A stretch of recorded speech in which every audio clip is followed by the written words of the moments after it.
Bienvenido, joven Padawan, a un nuevo vídeo de Galaxia Matemática. Continuamos con estadística, pero esta vez pasamos ya al estudio de variables estadísticas bidimensionales.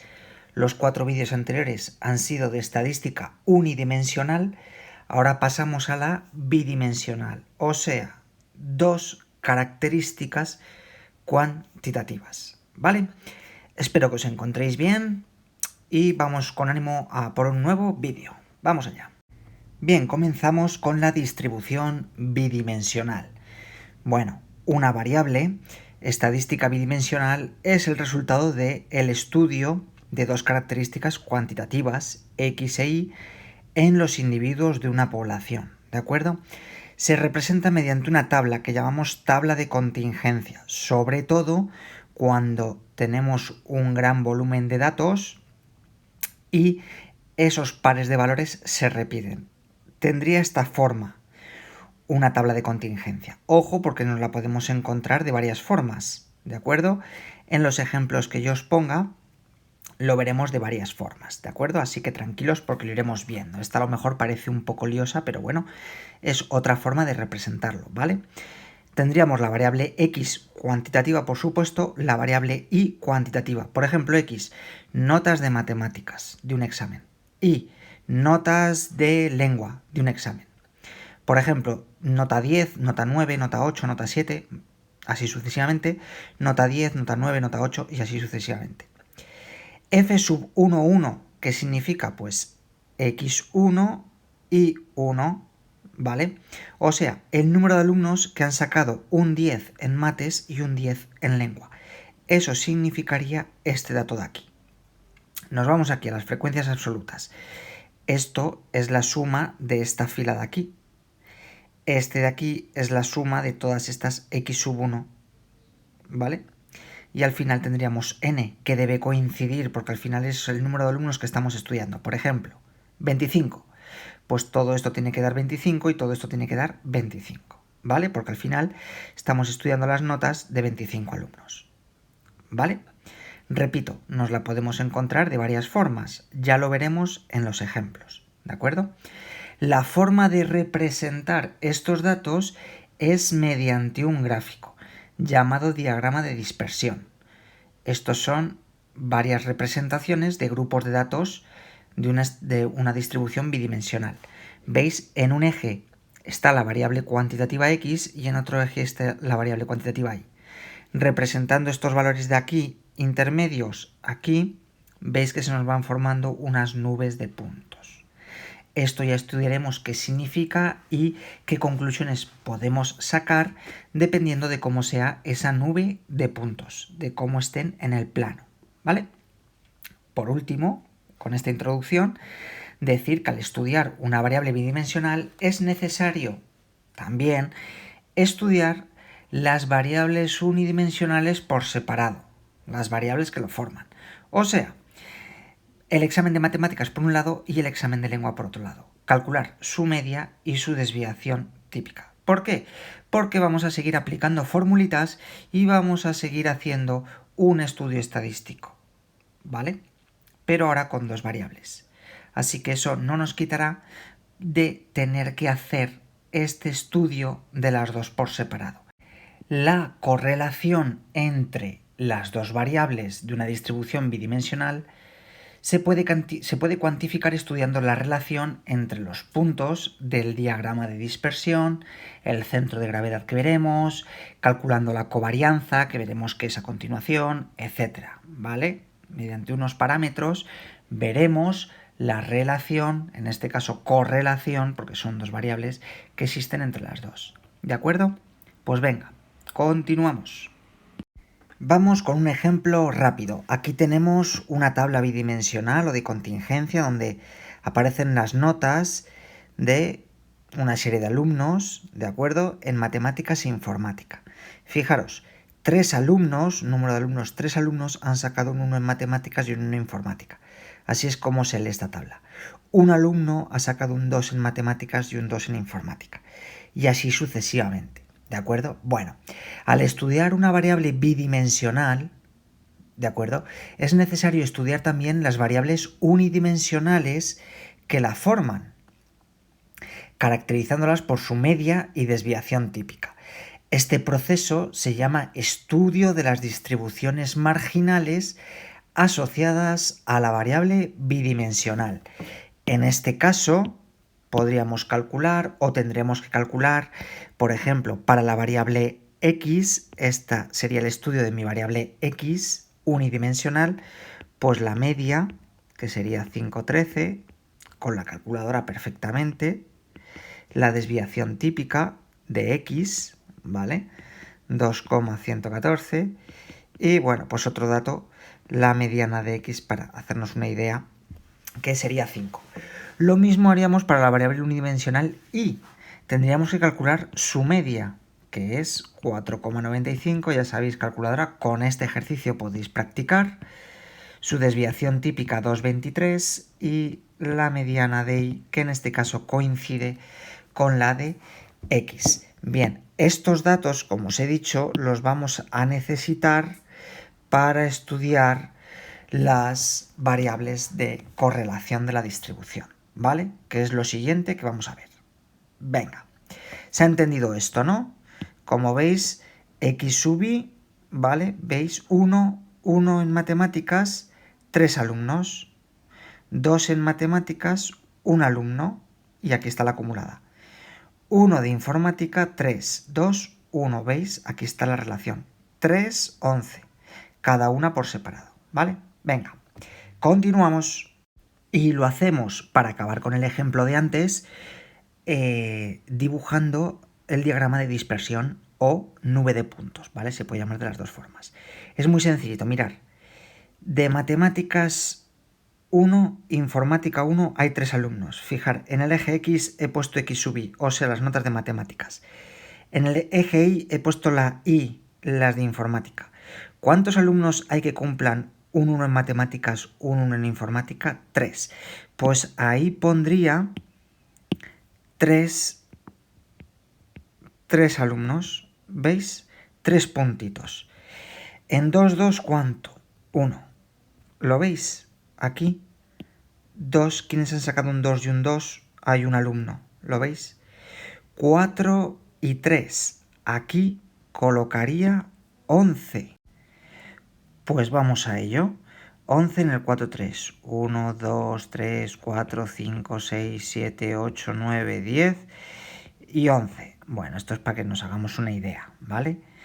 Y así sucesivamente iríamos colocando todos nuestros alumnos en nuestro diagrama de dispersión. Quedaría algo así. Y con esto acabaríamos el diagrama de dispersión.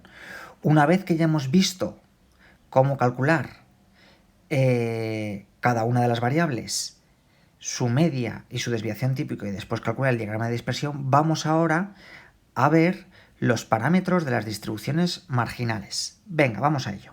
Y voy a aprovechar que tengo ya aquí el diagrama de dispersión para empezar calculando el centro de gravedad, ¿de acuerdo? El centro de gravedad es el punto cuyas coordenadas son las medias aritméticas de cada una de las variables, como bien pongo aquí, ¿vale?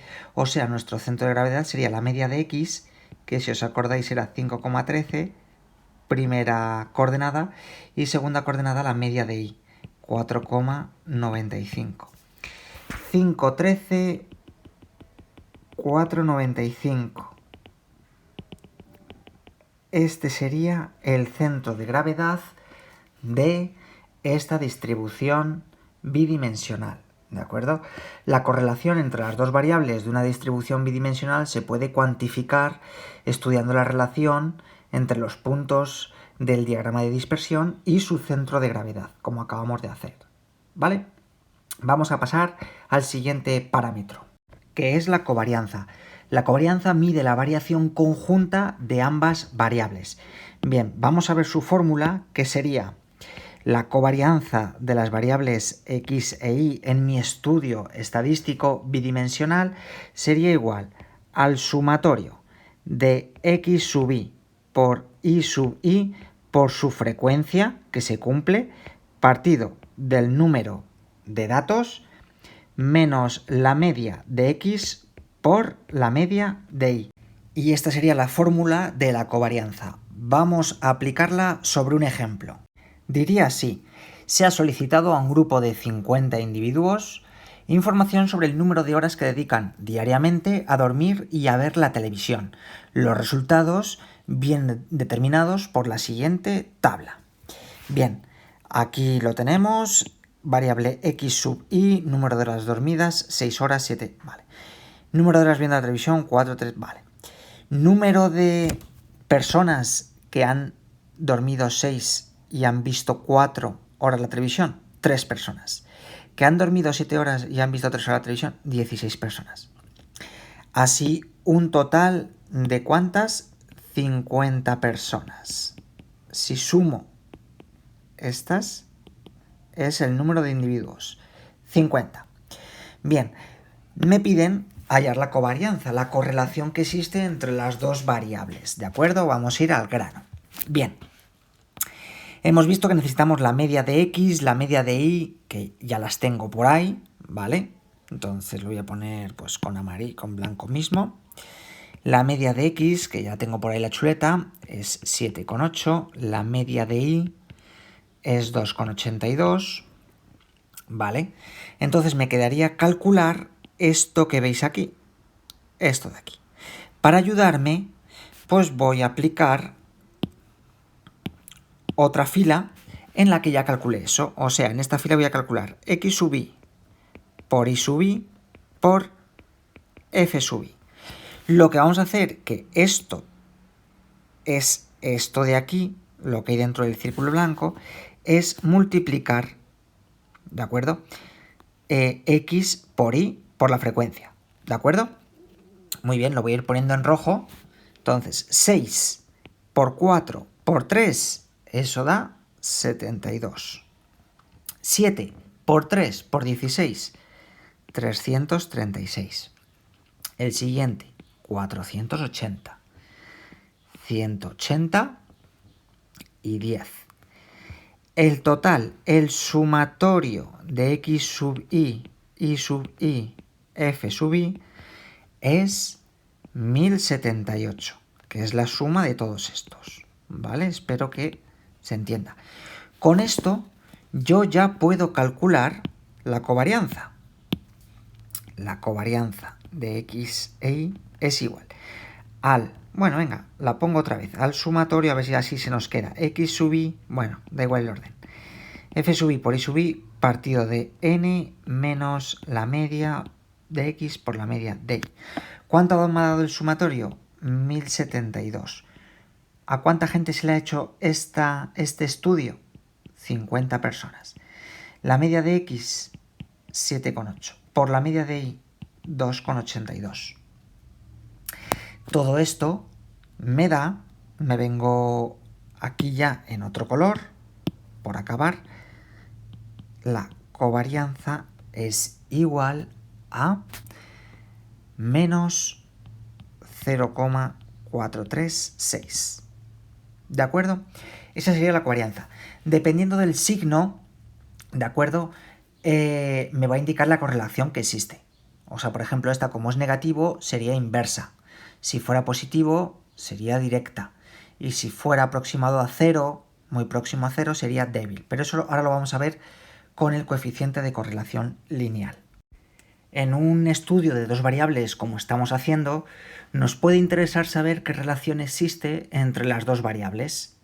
Por ejemplo, horas de estudio y número de suspensos, ¿vale? Vemos que hay una pequeña relación. Bueno, pues para eso nos serviría, o esto lo conseguiremos saber mediante el coeficiente de correlación de Karl Pearson, que es el que tenéis aquí en imagen.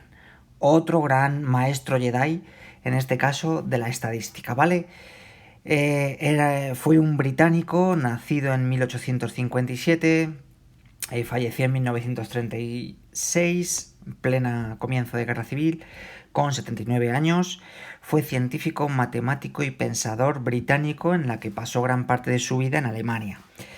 Pero se especializó en una determinada área, ¿vale? Estableció la disciplina de la estadística matemática y más concretamente orientada a la biología. De ahí que sea el fundador de la bioestadística, ¿Por qué? Tiene mucho sentido, porque en biología se pueden establecer muchas relaciones entre distintas magnitudes variables. ¿De acuerdo? Bueno, vamos a ir ahora al grano y ver qué es esto o cómo se calcula este coeficiente de correlación de Karl Pearson. Vamos. La fórmula es la siguiente. El coeficiente de relación viene determinado por la letra R y es igual a la covarianza que hemos calculado en el apartado anterior, la covarianza de x e y, partido de la multiplicación de las desviaciones típicas de las variables x e y. Así de sencillo. La vamos a calcular del ejercicio anterior de las horas de televisión. Ya habíamos calculado la covarianza, vamos con blanco, ya habíamos calculado la covarianza que nos daba menos 0,436. Nos quedaría para aplicar la fórmula S de x, la desviación típica de x, la desviación típica de y. Yo que soy un tramposo, ya tengo las respuestas y la desviación típica ya la he calculado, ¿vale? Por ejemplo, con la calculadora da 0,894 y la de y, la desviación típica de y, 0,55. Entiendo que si habéis llegado a este vídeo y estáis viendo este mismo momento es que sabéis calcular la desviación típica de una variable unidimensional. Si no, os dejo aquí el enlace, aquí arriba el enlace, para ver el vídeo, para entender cómo calcular la desviación típica, la varianza, etcétera, la media, la moda, mediana, etcétera, ¿vale? Bien, como ya tengo todos los datos, lo único que me queda es coger la calculadora y calcular mi R, que es menos 0,436 partido de 0,894 por 0,555. Y mi R es igual a menos 0,879. Y ahora veremos qué significa estos valores. ¿De acuerdo? Bien, espero que por ahora se vaya entendiendo todo. Y ahora vamos a ver, con este dato que nos sale de coeficiente, vamos, que es lo importante, a saber interpretarlo, que es para lo que hacemos todos estos cálculos, para sacar una conclusión de un estudio, ¿vale? Así que vamos a ver la correlación que existe entre dos variables mediante este coeficiente. Vamos a verlo. Bien, pues aquí tendríamos una especie de esquema de cómo sería la correlación según el resultado del coeficiente. Bien, si R está próximo a 1 o menos 1, diremos que la correlación es fuerte. Hay mucha relación entre las dos variables. Si R es próximo a 0, diremos que es débil la correlación, ¿vale? E incluso que si es 0 directamente, diremos que la correlación es nula y esas variables están incorreladas, ¿de acuerdo? Si R es positivo, o sea mayor que 0, diremos que es una correlación directa, positiva, o sea, que a medida que crece una variable, la otra también crece, ¿de acuerdo? De la misma forma, si R es negativa, pues será inversa o negativa, ¿de acuerdo? Disminuirá. Bien, después, ya por último, la correlación es lineal o curvilínea según que la nube de puntos se condense en torno a una línea recta o a una curva. Y la correlación es de tipo funcional si en este caso existe una función que satisface todos los valores de la distribución. ¿De acuerdo? Voy a poneros ahora una diapositiva donde se verán los distintos tipos de correlación. Aquí los tenemos, así que hay que observar, ¿de acuerdo? Eso sería ya pararse e ir analizando, ¿vale? Fijaros, aquí tenemos esta primera lineal positiva funcional porque coge esta función, ¿de acuerdo? Positiva porque es creciente, negativa porque va decreciendo. ¿Qué nos indica esto? Bueno, pues esto, por ejemplo, tendrá un factor igual a 1 y este tendrá un factor igual a menos 1, por ejemplo, porque todos los valores de la variable x, y, ¿vale?, se encuentran sobre una recta. De ahí lineal positiva funcional de esta función. Negativa, r igual a menos 1, baja, lo que hemos visto antes, ¿veis? Curvilínea, ¿de acuerdo? Aquí ya no se asemeja a una función porque hay un poco de dispersión entre los datos, pero todos veis que tienen esta forma. Así que lineal, están todos sobre una línea, positiva porque es creciente y fuerte, ¿veis? La dependencia es fuerte, ¿verdad? Aquí es más débil, ¿veis? Positiva, crece, negativa, decrece, ¿de acuerdo? Curvilínea positiva débil, ¿vale? Y luego os he querido poner un ejemplo de incorreladas. Por ejemplo, un ejemplo real, pues la relación que hay entre el peso y la inteligencia. ¿Hay algún tipo de relación ahí? No, no hay ninguno. ¿Veis?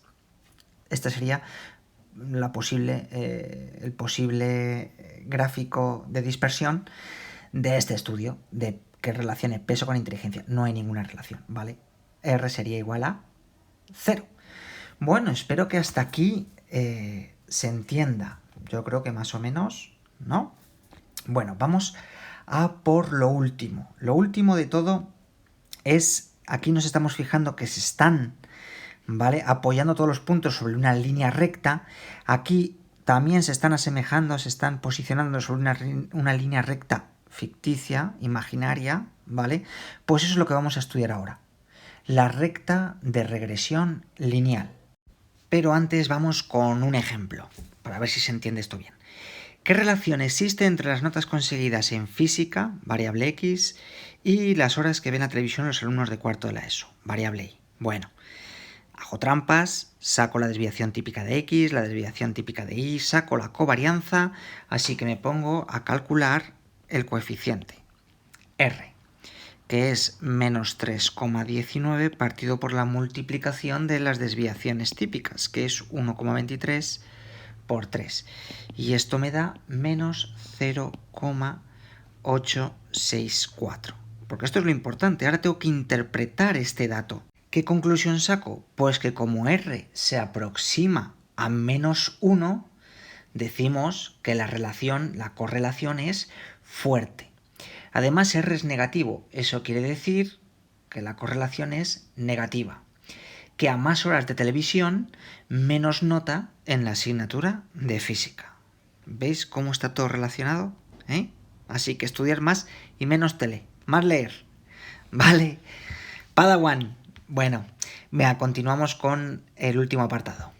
Y para empezar es importante decir o recalcar que los estudios estadísticos permiten establecer relaciones entre variables y así poder predecir qué puede ocurrir en el futuro.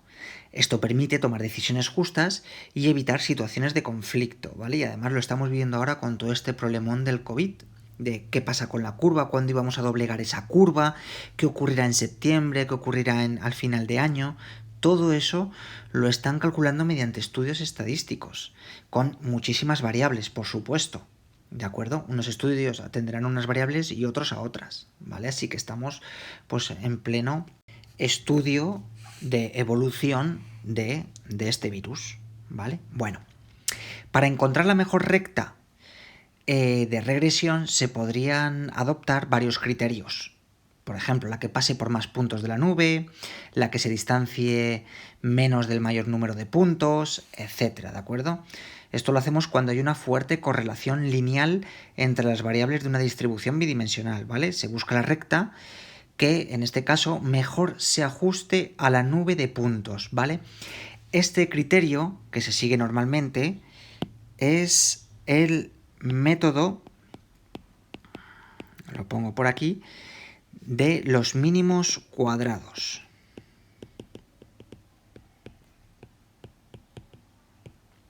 Con él vamos a calcular la recta de regresión lineal de y sobre x o de x sobre y, porque habrá que ver sobre qué variable la queremos calcular, ¿vale? Pero antes vamos a recordar unas cosillas. Que para calcular la recta, lo hemos visto en el tema anterior, necesito un punto y la pendiente. ¿Cuál puede ser el punto? Oye, el que hemos visto antes, el que está en el centro de todo, el punto que era la media de x y la media de y. ¿Os acordáis? Lo hemos visto antes. La pendiente, bueno, pues la pendiente que utilicemos dependerá de si queremos predecir un dato de la variable x o de la variable y. Bien, Aquí tendríamos las ecuaciones de la recta correspondiente. Por ejemplo, la de y sobre x. Bueno, pues aquí la tendríamos, ¿de acuerdo? Destacar que es cada cosa. Esta pertenecería a la ecuación de la recta y la x también. Y corresponde al punto que hemos escogido, que va a ser la media de x. Este y este, ¿de acuerdo? Serán ese punto que hemos escogido. Esta es la covarianza y esta es la varianza de x, ¿de acuerdo? La desviación típica al cuadrado es la varianza, ¿de acuerdo? Si despejáramos la y, pues nos quedaría esta ecuación. Esta es la que aplicaríamos, ¿de acuerdo? Si nos vamos a la ecuación de x sobre y, pues sería esta otra. ¿Veis? Hemos intercambiado las variables. X e y siguen siendo ese punto que he escogido, que es el punto medio, la media de cada una de las dos variables, luego la covarianza y la varianza de la variable contraria, la y. Si quiero ver la x, pues la y, ¿de acuerdo? Despejada nos quedaría esto de aquí. Y esta es la clave, porque si conozco solamente una magnitud y deseo saber la otra de manera aproximada, la otra variable de manera aproximada, no tengo más que construir su recta de regresión. Sustituiríamos su valor en la recta de regresión y obtener así el valor aproximado. Hay que tener en cuenta que cuanto mayor sea el coeficiente de correlación, más fiable será nuestra predicción. Por último, destacar que hay que tener cuidado a la hora de seleccionar las variables. La estadística bidimensional es un arma eficaz si se utiliza correctamente. Un coeficiente R alto no quiere decir que necesariamente las variables tengan relación, ya que puede ser debido al azar, ¿vale? El matemático, vosotros, debéis seleccionar unas variables lógicas y que tengan relación para poder hacer un estudio, ¿de acuerdo? Bueno, pues con esto hemos visto a grosso modo la estadística bidimensional. Espero que hayáis cogido una idea de todas las variables, parámetros que hemos visto y ahora intentaremos plasmarlo con problemas y ejercicios. Bueno, pues ya me despido. La verdad es que ha salido un vídeo largo, yo creo, pero bueno, es que es normal para explicar tantos conceptos, ¿no? Y que queden claros, o por lo menos es lo que espero, que haya quedado claro. Bueno, como ya viene siendo costumbre, me despido con una frase del maestro Yoda, por supuesto, que dice así: es un desafío para toda la vida no convertir el miedo en ira. Así que ahí os dejo ese desafío, que no lo olvidéis y que venzamos a ese miedo, ¿no? Bueno, si os ha gustado el vídeo, suscribiros, darle a like, por supuesto. Mucho ánimo a todos, un abrazo, hasta el siguiente, chao.